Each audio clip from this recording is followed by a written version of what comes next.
Besides the train track, I also made a few small mini builds. First, I created this small building, which is similar in scale to the Krusty Burger. We'll take a closer look at it in just a minute. I also made this palm tree with a triangular base and an electrical substation that is typically found next to the railway and is used to convert high voltage electricity from the grid into lower voltage required to power the trains efficiently. But before we get into all of that, I wanted to show you how I built the train track and why I ended up having a weird shape in the very end. So this is me building and test fitting the first iteration of the loop, which ended up being too narrow and extended too much off the side of the table. So finally, after a lot of changing things and rearranging them, I came to this design for the loop. I have inserted straight pieces here to solve that problem where this track was too close to the inner part and was consuming too much space. I have this piece extended by a bit, so we will have to fix that, probably with a wood or something. On this side, I made sure that this line is straight and that it will clip into the second row of the studs, basically. I didn't have enough corners to connect the loop in such a way that we would have a bigger loop with more space inside. So that's why I added this switch track here, and I think it serves a secondary purpose of creating additional stability for this overhanged piece here, because of course this is gonna be hanging a bit, so we'll need stability, so we can reinforce it with enforcing this piece with some bricks. It should be able to support the weight of the train, and yeah, we have this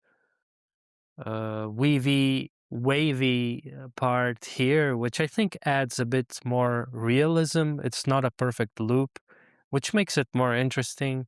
It's gonna be a lot more difficult to integrate, but it does make it a lot more interesting looking shape. And yeah, this is where the train will pass. I hope it's gonna fit underneath that balcony. And yeah, here is also good because I'm saving some space because this part is going on the seam between base plates, so it should be possible to add more structures here and here, as well as here. And the other good thing is by adding this switch track is we will be able to, in the future when the city is expanding, we will be able to continue the train track onto another part of the city. So that's also good, I think. So now, after adding the missing base plates, I'm trying to create a row of plates to secure the overhanging section of the train track. You can see that I'm using 2x4s and 1x4s in all sorts of different colors. The colors don't matter because I will use gray tiles later in the future to cover the gaps completely. Here I'm adding a few tiles for the switch to rest on and tacking everything down, including the switch mechanism by using a few tiles.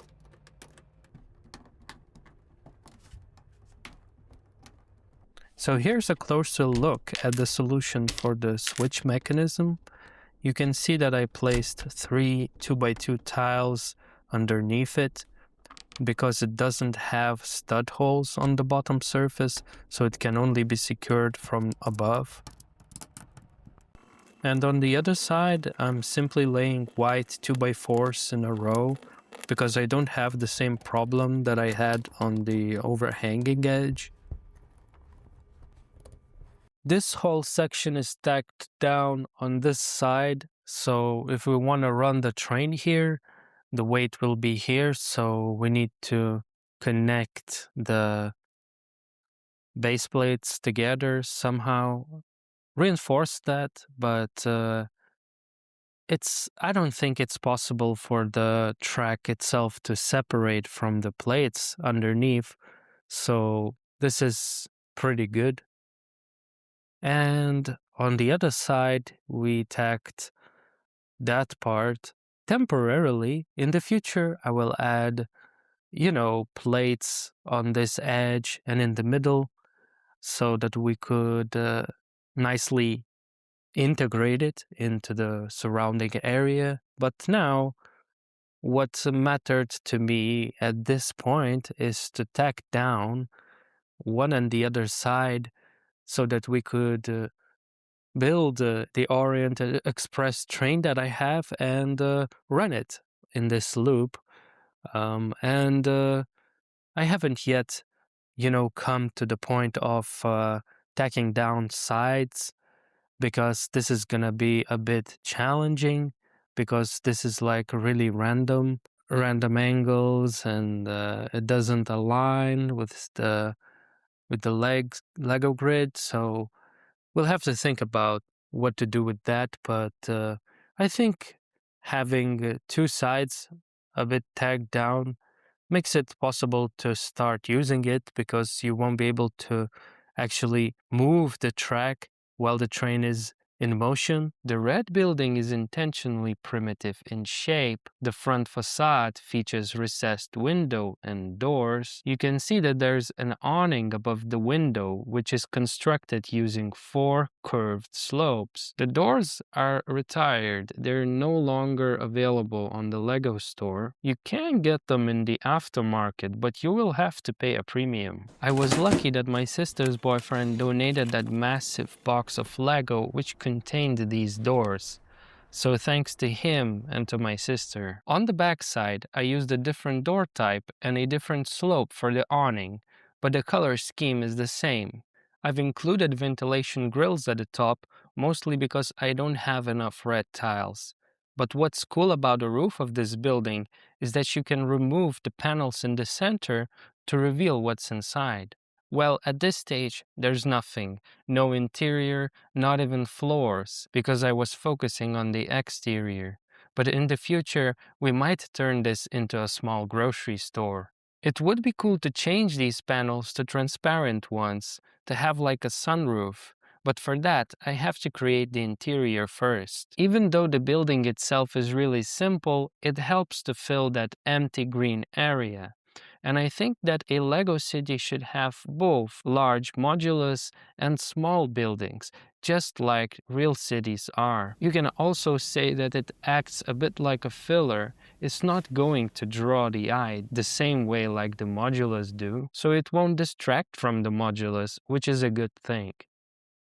I made my life extra difficult by coming up with this great idea to create a triangular base for the palm tree. Now, as you might know, Lego grid is rectangular, so I had to scratch my head quite a bit to make this work. You can see that it actually doesn't fall when held upside down, so I must have done a pretty decent job. The way that I constructed the triangular base is by using hinge plates on either side, one over here and another one there. The hinge pieces are not entirely aligned with the other elements on the rear, and I had to use a jumper plate on this side. The cool thing about the base is that it has this rectangular shaped internal feature, which perfectly aligns with this wedge brick. There is actually no gap left when you close the triangle, which is neat. All the other gaps I filled with a lot of vegetation, trying to create a realistic looking mini garden. So I added a few brown pieces to represent the ground and covered them with flowers and greenery. The square-shaped base of the palm tree is integrated into the gray sidewalls. It is styled using orange and dark red pieces with a few cracks in the tiles where the flowers are coming out. The palm leaves attach to the 4 hooks on the sheave, whereas the leaf at the top is held by 2x2 rounded plate, which then attaches to a jumper plate. The gaps beneath the base are intentional. I'll be tiling off the base plate in the future, so the tiles will have to go underneath the triangular base for a clean overall look. Beginning to build an electrical substation was definitely the most exciting part of this LEGO City update. The substation will be a project for multiple future episodes because we need to add a lot more elements than what it currently has. The first element here is called a VT, and it's used to measure high incoming voltage by stepping it down to a safe level for meters and relays. Then we have here a heavy-duty circuit breaker, which is usually really sophisticated in these substations. It has to cut off the power if there's a short circuit, a lightning strike, or another fault. But simple switches aren't enough because of high voltages which can break the air barrier and form arcs. So the circuit breaker has to have an oil container at the bottom which contains dielectric oil. When triggered, the mechanism lowers the conductors into the oil bath, thereby cutting the circuit. The main and the largest element of the substation is obviously its transformer. It takes the high voltage power from the utility grid and steps it down to the voltage required by the trains and the railway. It usually has a large radiator with multiple fans strapped onto it, which I represented here on the back side. The radiator and fans help to dissipate heat generated by high current running inside the loops of the transformer. The black ribbed elements at the top are called bushings. They are used to insulate high voltage wires entering the equipment from the grounded steel body. If the high voltage wire were to touch the metal casing, it would cause a massive explosive short circuit. I created these bushings by stacking multiple dish elements together. The circuit breaker was pretty interesting to build. I used ratchet elements to create the legs. I think these ratchet pieces are typically found in LEGO Star Wars sets. To attach the bushings at these weird angles, I used 2 Technic bricks and added cross-axle connectors in between. I ran out of the dish elements for the bushings, so instead I used these Technic gears to create the bushings for the circuit breaker. When it comes to the transformer build, I came up with a few pretty interesting solutions. So here you can see that I removed the radiator from the transformer. It simply attaches to these basically bricks with studs on the sides. Let me show you here.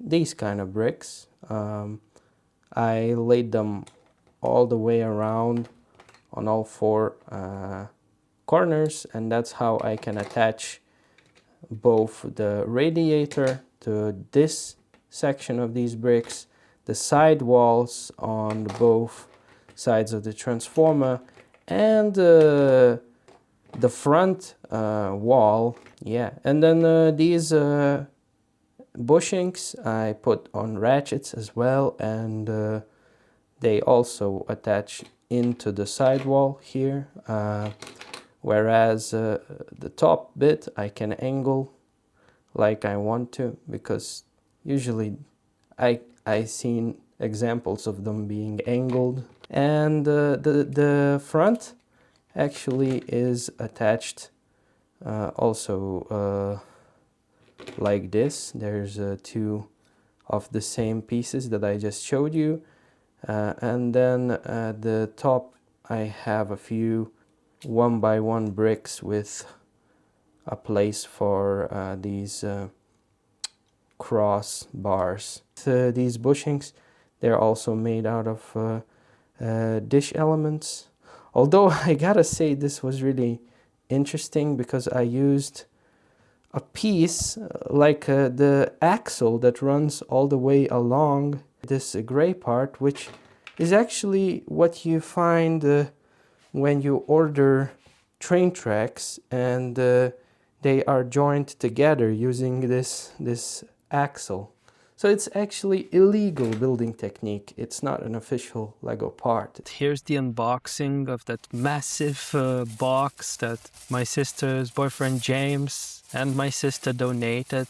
But I'm especially happy for these gray and dark gray parts, which are usually extremely valuable and useful to build Lego cities. And you saw me using the red parts already for the building. Whoa, we have these rock panels here, which we can use to build mountains. Here we have some mixed parts in various colors, some vegetation of older retired Lego pots. This is really a massive collection, guys. So, you know, I cannot be more thankful for my sister and her boyfriend for donating that. This is another box that my sister gifted me for Christmas from a pab wall, pick a brick wall, which we don't have in Lithuania. Essentially, it's like a wall where they give you a box and you can put as many pieces as you can into that box and you will pay a fixed price. So usually it's the most economical way to buy Lego. Sadly, we don't have that in the country where I live. So thanks to my sister and to her boyfriend James again and again for all these parts. I'm really excited to use them. And please like and subscribe, and I'll see you in the next video.